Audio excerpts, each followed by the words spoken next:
আরে দাঁড়াও দাঁড়াও, এই মাটনের রেসিপিটা তো জানতেই চাও তাই না? তাহলে এক কাজ করো, 70% মতো নুন হলুদ দিয়ে মাটনটাকে সেদ্ধ করে নাও। সেদ্ধ করা জলটা কিন্তু ফেলো না, সেটা কষানোর সময় কাজে লাগবে, তাই রেখে দাও একবার। এবার আলুগুলোকে কেটে ভেজে নাও।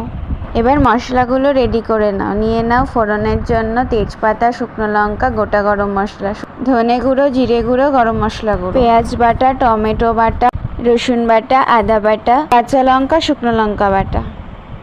তেল গরম করেই ফোড়নটা দিয়ে দাও। তারপর পেঁয়াজ বাটাটা দিয়ে একটু ভেজে নিয়ে দিয়ে দাও রসুন বাটা, আদা বাটা।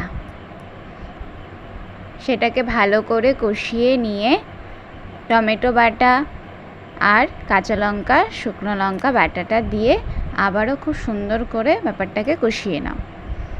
এরপর জিরে গুঁড়ো, ধনে গুঁড়ো, গরম মশলা গুঁড়ো, নুন আর হলুদ দিয়ে আবারও খুব সুন্দর করে ব্যাপারটাকে কষিয়ে নাও। এরপর এর মধ্যে সেদ্ধ করে রাখা মাটনটা দিয়ে নাড়িয়ে নাও।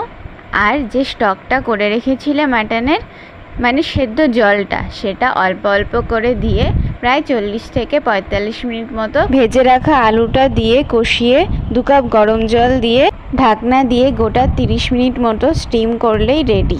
একদম পারফেক্ট মাটন।